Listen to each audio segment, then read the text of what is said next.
Hey, good morning, guys. How's everybody doing today? It's great to see you guys as we're continuing our C3 TRL series with some of the most requested songs that C3 has sang for almost 20 years now. And the one we did today was Bless the Lord, 10,000 Reasons, which has been around a very, very long time. How many of y'all knew that song?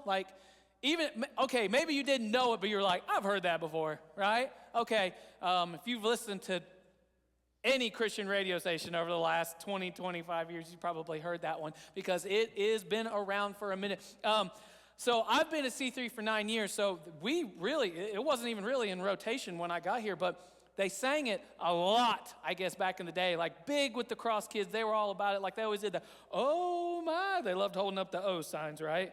All right, anything with some good hand movements is a great song, right? So they love that one, right? And they sing it a lot. And so we decided, I was surprised, it was actually one of our top requested ones, and that's what we went with today. So I've sang it before, and it's a great song, but there's a lot of story behind what this whole idea is. How many of y'all ever before, just in regular conversation, has ever said the phrase, oh my soul? Because I haven't ever in my life. Like I don't even know what that meant. So I decided to start looking into what this story was actually all about, what the whole reason, why do we call it 10,000 Reasons? Like, what's the whole point of this? And it's actually really interesting. But before we jump into that, I want to just let you know, I brought a couple. Listen, I know you're sitting here right now. You're like, bro, you did not bring props. That's Trent's thing, right? He's the carrot top of preachers. But anyways, no, I brought some fun things today that I want you guys to look at. So if you guys would with me, let's play a little pretend today. I want you guys to help me out with this. So these two jars are going to represent parts of our lives today, all right? So there's two of them here. I want to talk about this first one here for just a second if I can. So these two jars are going to represent things that come into our lives, right? And a couple of the things that happen sometimes for us aren't exactly things that we asked for, things that we're necessarily excited about, things that we actually wish would never come into our lives. And we have some pretty nasty rocks here. You're like, well, those are really nasty. Where'd you get these from? I got these from our parking lot. So something may come into your life that drops into that jar that you really don't want there, right? It could be financial stress. Something happened in your life you weren't prepared for, but now it's got you in a place where you don't know how you're going to pay the bills. Or maybe for you it's health concerns. Something ends up happening, a sickness in the family. Maybe it's you, a loved one, somebody who now is dealing with something that you weren't ever prepared for. Now you're not exactly sure how to deal with that. Maybe it's relationship issues. Maybe you're dealing with someone in your life that it's a difficult situation, but it's someone that you love and care for, but now you're not sure if you can continue on the exact same way as it's been before. Maybe it's just exhaustion in your life from feeling like you're comparing and trying to add up to other people, and so you drop a couple more in there. Maybe it's like a grief. Something's happened in your life or a pain that you've experienced that for some reason you just can't shake, and it seems to really just control all the decision makings and the way that you live your life every single day. Or maybe it's just you feel stuck. You feel like you're in a place right now that you can't get out of and the walls are closing in and you deal with that. Maybe it's just that constant sense of anxiety about what's going on in the world and what's the next day gonna bring, what's gonna be the headlines tomorrow, what are we gonna have to deal with, is it the end of the world, is it, all these different things. So you drop that in there, and then what you seem to find out is as those things start stacking up and adding into the jar, it starts to overflow and it starts to become heavy, and it's not pretty, it's actually pretty ugly. And those things start to make a lot of issues for you. And you find yourself every single day feeling like, I need some relief. I wish I could get away from all of these rocks that seem to keep stacking up, that seem to keep piling up into this jar. And you have a hard time looking at anything else because everywhere you go, there seems to be another rock that falls into the jar. I don't know about you, but many times in my life, I felt like that jar is overflowing. I felt like that is something that I just can't get past. It just seems to be one thing after the other, and it becomes overwhelming. I want you guys to know something today as we talk about through the rest of the time we're here together today, I want you to know, because this is so important to me, and this is something important as we talked about what this whole idea of this song was, and I want you to know as we get into this, I want to preface it with this. I want you guys to know that everything that is happening in this jar and in your life is very real. The things that you have dealt with, the pain and the struggle that you experience, sometimes on a daily basis, I want you to know that we are in no way, and God especially in no way is dismissing those things that are happening to you. You see, we have a pretty bad MO in the church world of telling you that you should just ignore everything that's happening here, that you should just act like those rocks aren't real. Those rocks, that sound of that rock falling into the jar, that's not actually happening. You just need to get over it and get God, right? That's what's going to do it, right? It's going to fix all your problems. Don't even worry about those issues anymore. But you and I both know that that's not how the real world operates. So let's just put that here for right now. Let's keep this right here. And let's talk a little bit about the second jar, because there's two jars in this situation, in this equation today. So what is this jar? This jar is exactly what we're talking about with the song. This is going to be our 10,000 reasons. This is going to be those things that bless God and bless others and bless ourselves in the process that we have in our life. You see, the song is so interesting because Matt Redman, the guy who wrote it, he wrote it with another dude, and it was kind of just like out of nowhere. It's actually based on a lot of different psalms in the Old Testament of the Bible, and we're going to read through a couple of those. But he based it off of a couple of those verses. He wrote down some things. He said, oh, that sounds like a catchy little tune, a catchy little chorus, and, it should be. Well, he was going to write it off. He wasn't even going to have it on his album. He eventually decided, maybe we should throw it on there. Seems to be a really, really good one. Next thing you know, 20-some years later, it's like one of the top songs that's streamed and played, and throughout churches sing it every single week. It's all over the place, and it's been, like, honestly, Matt Redman, for all my fellow millennials out there that was raised in church, he's one of the OGs. He's might be on that Mount Rushmore for late 90s, early 2000s, like Christian, contemporary worship, all that stuff, right? He's one of those guys. And why? Because he wrote a simple song, literally using the words from Scripture. And it still rings true today. Why? Because we get to see what it means when we actually decide that we are not going to just live this life concentrating on here, but we actually start in each day, we're going to intentionally decide to choose to notice the good things about God. So here's the question I want you guys to ask yourself throughout the rest of the time that we're here together. This jar is very real. This jar, as we're going to see, is also very, very real. The question you and I have to ask ourselves is, which jar are you staring at? Which jar catches your attention? Which jar is your perspective on daily? Because both of them, let me make that perfectly clear, both of them are very, very real, and they are a part of your life. Anybody in here have a staring problem? People are like, dude, you just stare into people's souls when you're out, right? I joke about my wife all the time, but when we go out to eat, if it's just me and her, and there's a spicy conversation happening behind us or an argument or something, she looks right through me. You know what I'm talking about? I'll just be talking to her, and she's like this.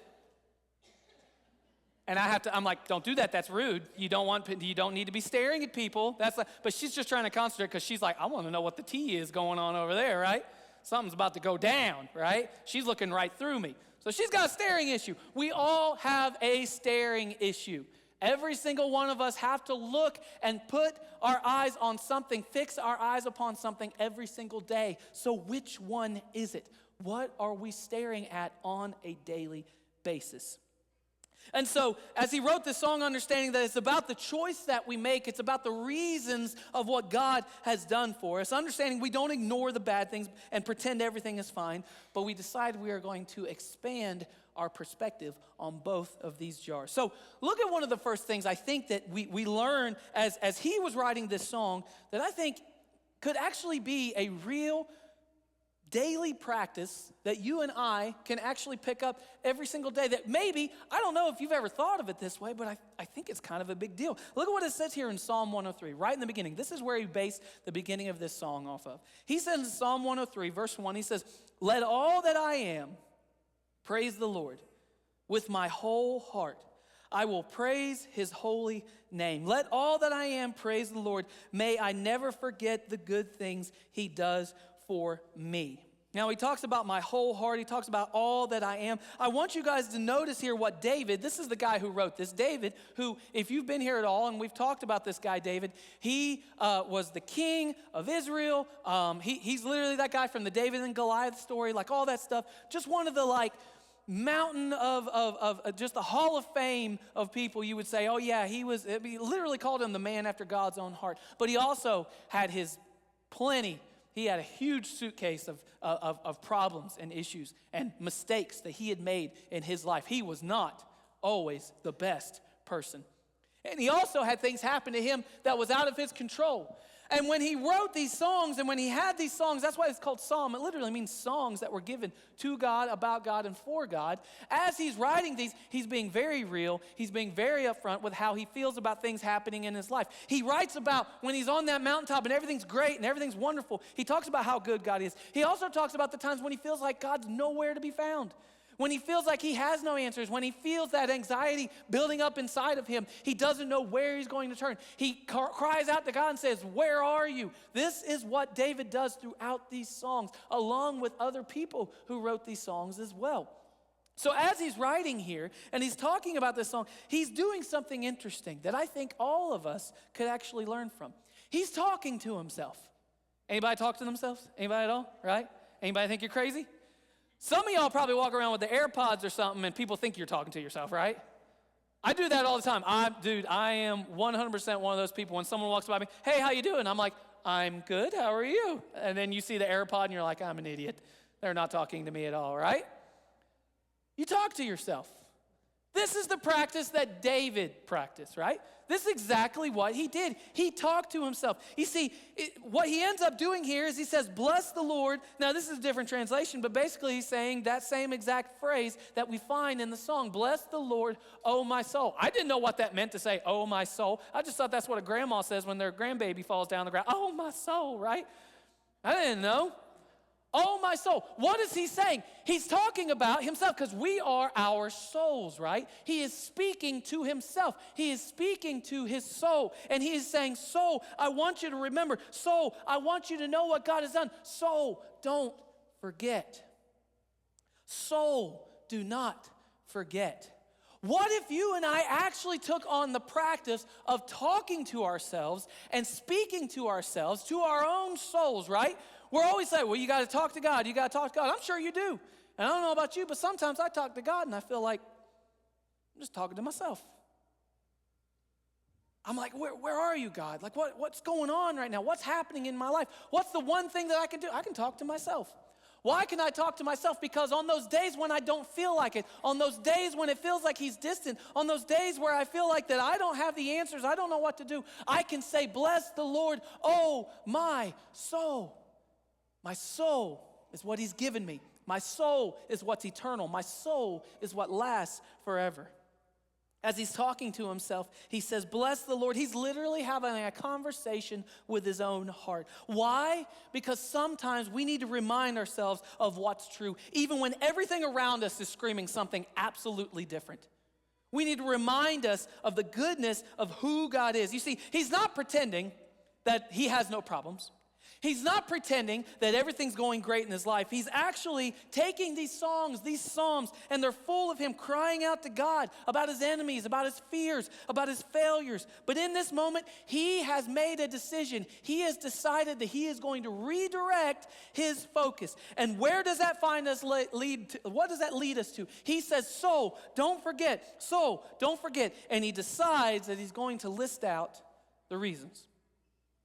You see, as the verse continues in Psalm 103, he says this, he says, for he forgives all my sins and heals all my diseases. He redeems me from death and crowns me with love and tender mercies. He fills my life with good things. You see, I want you guys to notice he's not saying that his problems absolutely just disappear and they have no place in his life, but he's actually saying that in the middle of everything that I'm facing, I am choosing to remember and believe that God is faithful. So, this morning, I want you guys to help me fill this jar, okay? 930 hated me for this, by the way, okay? Just want you guys to know. But as we sit there, and we can fill this up really fast, let's just be honest. You all could start listing out all the things that are going wrong in your life and things that you wish you didn't have to deal with. And I got to be honest with you guys, I'd fill this up quicker than most of y'all. But today I want us to take a second and redirect our focus and look at what it means to bless the Lord, oh my soul. So what I need from you, little crowd participant, I'm not asking you to give me a speech. I'm not asking you to give me a sermon. But what I do want to do is take a second and truly look at the goodness of who God is. I'd love for you guys to tell me, can you count a few reasons why we should be worshiping God today? Can you guys give me anything? Go ahead, I'm listening. I am. Unconditional love. Family. Freedom? Come on, don't even act like this, guys. We're not doing this today. Come on. What is it? Forgiveness? Mercy? What is it? Health? What is it? I'm sorry? Grace, absolutely. Sorry, guys. Sometimes. What else? Love. Anybody? Doesn't have to be this big, huge, deep thing. What else are you thankful for today? What is it? Someone said my income. Some of you are like, I'd be a little more thankful if there was a little more. Or I had a couple more in there. What else? Church, okay. Life. What is it? What'd you say? Dogs, absolutely. I got 3 of them. I'm just going to put 2 in. Anybody else? Health. What is it? I heard 1. Food? Heck yeah, I'm putting 2 in for food. How about that? Y'all are getting hungry now that I mentioned it, right? What else? Pickleball, let's go. Rest. Yes, absolutely. Music, yeah. What else? Somebody say Pepsi. I'm a Coke guy. No, I'm kidding. I'm putting 1 in for Mountain Dew. That's where I'm at. What else? Air conditioning. Hey, I'm going to put another one in. Someone in the 930 said modern plumbing. I say, let's go for that one, right? What is it? Caffeine. Hello, caffeine and Jesus. Let's go. What else? Clothes. Thank God. Somebody asked, every year at camp, we have chapel, and all the parents, do they have to dress up for chapel? I'm like, please just make sure they're clothed. That's all we ask for. Anybody else? Grandchildren. It's a good one. What else? What is it? Husbands? All right. Things are getting steamy in here. What else? Books? I wouldn't put 1 in for that, but I'll put 1 in for you. No, that's great. Readers in here. Listen, here's my point with all this, guys. I'm not going to keep going with this because you're like, he's just really waiting for me to say something. I want you guys to know this, that today, as we're sitting here and we're talking about all these different things, we could literally sit here the rest of the time. I could shut this book right now. I could shut the Bible right now, and you and I could just start listing out how good God has been. And we could go on and on and on and on with all the different things. Forgiveness. Even though we have sinned, God forgives us, right? He did that for us. He took care of it. Second chances. Anybody thankful for a second chance today? Right? How good God has been to us for giving us that chance, right? How about breath in our lungs? We're breathing today, aren't we? Some days we breathe better than others, but we're breathing today, right? How about people who love us, even when we don't deserve it, even when it's imperfect, even when it's not everything that we think it should be? People who love us unconditionally, right? How about hope? Even when it's hard to see, even when we don't have all the answers, we can still have hope. You see, my whole point in all this, guys, is that you and I could sit here and we could keep listing out all of the things of who God is. And when we really think about it, it would be 10,000 and even more. And now that does not mean that we haven't sat here and counted out all the things. You know, a lot of times instead of counting our blessings, we decide we're going to count our beatings. We're going to count all of the things that have hurt us in our lives. We're going to count all the things that have made us feel the way that we feel right now in our lives. But instead, we find our way here. I ask you again this morning, which jar are you staring at? Because this jar exists, and so does this one. Both of these jars are real today, guys. We just have to ask ourselves, where's our focus going to be? Both of these jars are real. Now, I want you guys to see this. We talked about this a couple weeks. So a Thursday team, we meet and we kind of just, we go over like, hey, here's what we're thinking for the message. And we just kind of get some perspectives and people help us out as we kind of flesh out what it actually means for us every single day for these messages. Because listen, we could all just come in and say, God is good. And everybody say, yeah, he is. And then we can leave, right? And wouldn't be wrong. But what does that mean for us? What does that look what does that look like for us every single day? I want you guys to see this idea. I love this reason for our perspective in our lives. So there's two, and you may have heard this before because I know we've done it here on this stage. There's two different types of birds we can be in our lives. We can either be a vulture or we can be a hummingbird. Now, quick quiz. You guys, there's way too much crowd participation here today for me. A vulture has to eat something, and they go looking for something. What is it a vulture's looking for? Something dead, right? They're looking for dead things. Guess what a vulture finds when they start looking for dead things? Dead things, right? Straight A for whoever said dead things, right? Now a hummingbird, they go out, and what do they look for? Sugar, nectar, sweet things, right? Guess what they find? Sweet things. You see, you have two different animals. They're on the same landscape. They're looking at the same exact things, but both of them had decided that they are going to have a different perspective because they're looking for something else. What has to happen in our life, even though it's the same landscape, we have a different focus. So the question is, what is it that you're looking for? What is it that you're hoping to find? You see, if you're anything like me, when you're in a bad mood and when you don't want things to work out, you actually just want to be miserable, right? You start looking for all those miserable things to back up the fact that you are miserable, right? Quick story. I don't know why, but I decided to let my wife talk me into putting a swimming pool in our backyard, right? All you swimming pool owners are like, God bless you, right?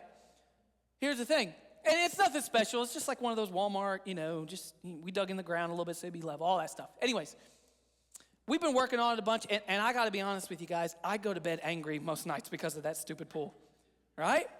Because we want it to be nice, we want it to be clean, we want it to be clear and all that stuff. So trying to get just your levels right and trying to make it look good, and then it has a filter, but the filter isn't working exactly right, and I'm frustrated about that. And then I'll come home from something, and we have like a cover that goes on it.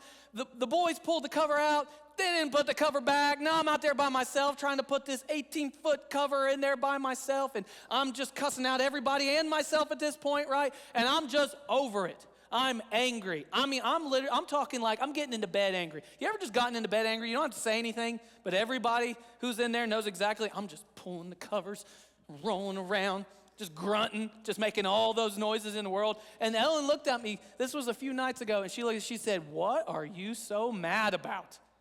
What is your problem?" I just laid into her, guys. I'm not going to lie. I told her, I said, I hate this pool. I hate my life. I hate everything. I don't want to do any of this anymore. I'm about to take a box cutter and go out there, and it's about to be Noah's flood out there again, right? That's what I wanted to do in that moment. I was so angry because of this stupid pool. It was taking up all of my energy. I believe it was possibly the very next day. We're out back on the patio. Been a nice day, and all three of my kids were in the pool together, playing basketball, just having a good time. Surprisingly, no one fighting yet, all right? And I was sitting back out there with my wife, and I remember looking out, and I told her, I said, take a picture of that. Because one, I don't know if we're ever going to get another moment where they're all in the pool together and no one's like fighting each other, so get that. But then also, one thing I'm a big fan of, and I don't think about it at the time, but many times Ellen will take a stupid video or a stupid picture of something the boys were doing that means absolutely nothing in the moment, and then 10, 15 years later, I look at that and I go, that's awesome. I'm so glad that I can remember that. And I remember sitting there going, you know what? I actually, you know what? I hate chlorine. I hate water. Why do we need water? Let's just get rid of water altogether. And I come up with all these things, and I'm going to get rid of this pool. No one ever gets to swim ever again. But then I sit back there on the patio, And I look, and I see my 3 boys sitting there with my wife. It's a beautiful evening. Everything in that moment reminds me of the blessings that God has given me. And so I had to, in that moment, say, this pool is going to be the death of me. But reminding myself of the blessings of what I get to enjoy right here in this moment. It's about our perspective. So I ask you again, what are you looking for? Which jar are you staring at? Because even though this is here and it exists and it's real, you have to ask yourself, am I going to keep my perspective on just one jar, or am I going to make sure and expand and remember that both are there as well? Both jars can be full at the same time. We don't have to sit in this world with everything falling down on us and act like this one has to be empty. Both jars can be full at the same time. So, what does that look like for us? I believe this. He pulled from another verse in Psalm 145, which I think shows us what we need to do. Look at what it says here in Psalm 145. I will praise you every day. Yes, I will praise you forever. You see, what ends up happening for us is we have our good days and our bad days. Some days we shift our way to this and we can't get ourselves away from this. And other days, maybe it's a day you go to church, right? Maybe it's a day you have a good conversation. Maybe it's just a good day. Maybe it's that Sunday night sitting on the back porch and everything's going great for you, right? What if we shifted from a day-to-day life, but living it every day? You see, worship is important for every single one of us. And here's why that matters. Because some days, worship is going to be a choice, not a feeling. I choose to worship. Some days you wake up, some days I wake up, and the first thing that you think is, I don't know if I can do this again. I don't know if I can make it. I don't know. I feel like the world is closing in on me. I feel like I do not have it together. But what if, just like David did, just like the psalmist did, and we took a second and we said, so don't forget. So remember, bless the Lord, oh my soul. So remember. Because here's the truth. Concentrating on this and adding more to this does not make the jar go away. It doesn't make the problems disappear. It doesn't make you feel better even. Because that's what we want sometimes. We just want to feel good, right? We just want to feel better. But maybe it's understanding that it reminds us that we're not facing this jar by ourselves.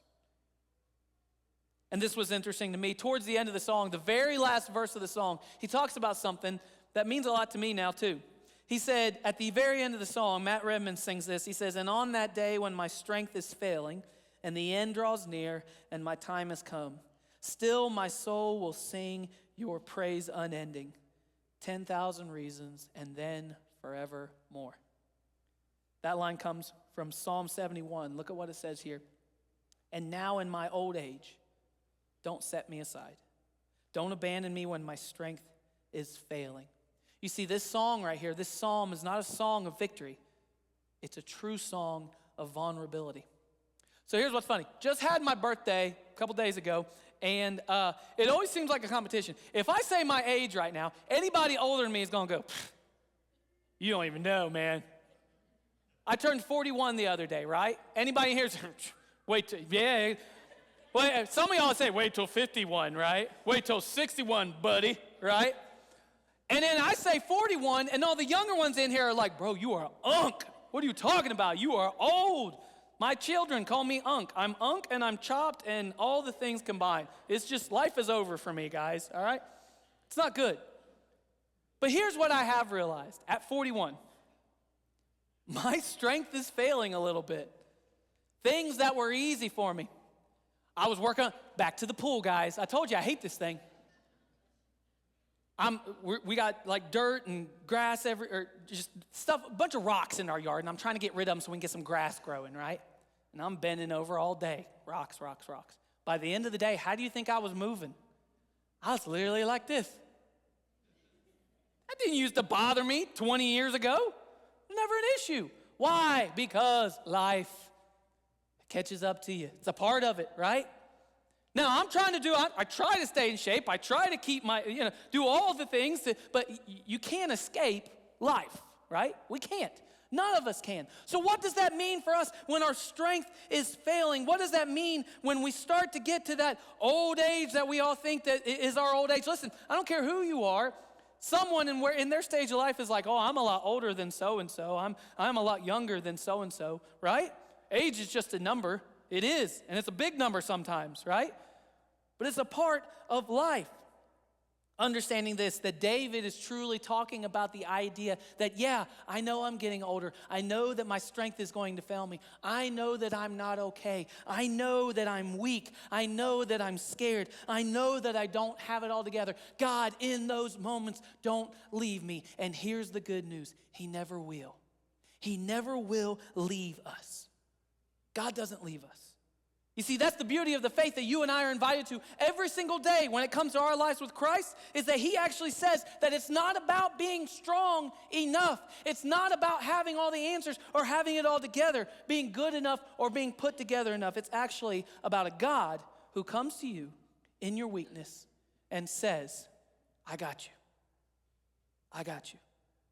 You see, when this jar feels overwhelming, when this jar feels like you're not going to be able to handle it anymore, when this jar feels like my strength is truly failing and I'm not going to be able to do anything with this anymore and I'm not going to be able to make it through another day, guess what? You don't have to pretend that this isn't here, because you can actually take this to God. You can share this with other people who are also experiencing the same weight and the same harsh treatment and the same pain that they are going through in their lives every single day. But we can go to God and say, God, this is heavy. I'm tired.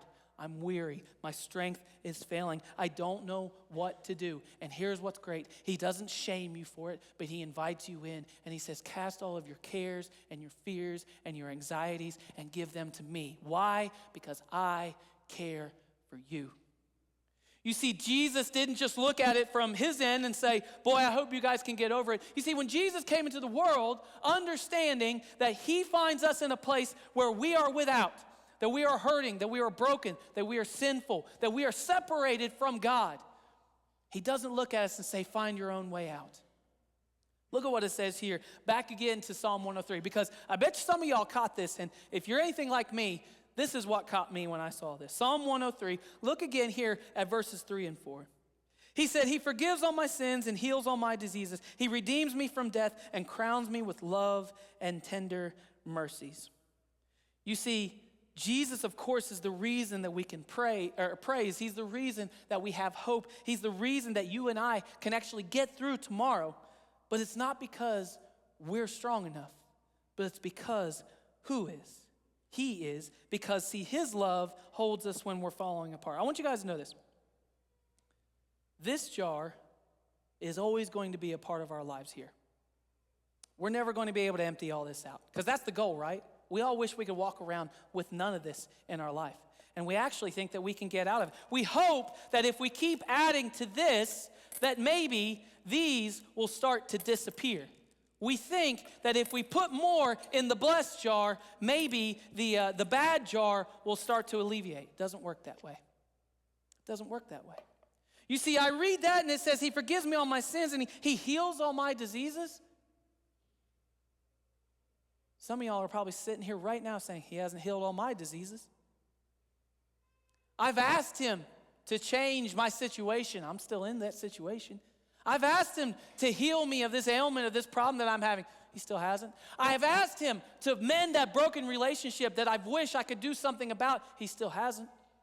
What does that mean? That doesn't mean that when we bless God and then when we worship God that somehow these problems go away. But instead, he shares them with us. This is what's great about Jesus compared to anything else you will ever find. Jesus did not stand on the outside and say, figure it out yourself, work harder, try harder, do all these things so that you can have acceptance. He comes in at the very moment he sees us and he says, I love you and I accept you. And because of that, that's the reason we can bless the Lord. That's the reason we can talk to ourselves. That's the reason that we can look at him and worship him for who he is, because he didn't ask for our perfection because we don't have it. He didn't ask us for us to have our lives together because we never will. So let me ask you this as we kind of wrap things up today. As we finish up, and I promise I'm almost done. The question we all have to ask ourselves when it comes to what happens throughout this time is, what are we going to wake up with tomorrow? I want you guys to notice this. Tomorrow's Memorial Day. Some of you guys are probably heading out to the parade. Some of y'all might be grilling out, trying to at least. This rain would cooperate, right? May not. It may not. Try to make the best of it, right? But here's what I ask you to do. What if tonight, before you go to bed, you take a second, whether it's your phone, whether it's an actual notebook or a piece of paper or something, or you're speaking to your spouse or whoever, your kids or whatever the case may be, and you decide tonight that you are actually going to take a moment and you are going to list out all of the reasons that we worship God. If you started listing out all the reasons that you exist today for what God has done for you, what if we actually woke up tomorrow with that perspective? Instead of saying, God, I don't know how I'm going to make it through, we can actually wake up and tell our soul, remember how good God has been to us. Because your worries and your issues and your anxieties are not going to disappear. I wish I could tell you that they do. But instead, we get to know that we serve a God who says, I'll take that with me. We'll go through this together. You are not alone. So let me ask you one more time today. Which jar are you staring at? Or have you decided in your life that you are going to look for that confirmation and you are deciding that you're going to define yourself by the mistakes that you have made? You've decided that you're going to define yourself by the pain that you have experienced and the trauma that you have went through? You have decided that this is how life is going to be? Or have you decided you're going to expand and shift your perspective? Focus on the good things that God has given you. Would you guys take a moment and just bow your heads? I want to pray for every single person here today. Father, I pray today that as we close up and we had this opportunity to talk about the reasons for your goodness, God, it's very easy for us to list out the reasons of why life is hard, why life can be troublesome sometimes, God, but today, we don't want that to be the case. Tonight before we go to bed or this evening when we're with our families, God, help us to take on the challenge of listing out the reasons to worship you of how good you've been to us, God. Father, watch over everyone over the Memorial Day weekend. God, I pray that you keep everyone safe. I pray that we have an opportunity, God, not only to learn from you, but grow with you because of the love that you show us through your Son, Jesus, and the fact that we have full, free life through him and through nothing else, not through laws, not through rules, not through regulations, but through you, your Son, Jesus. And it's in his name this morning we ask all of these things. And amen.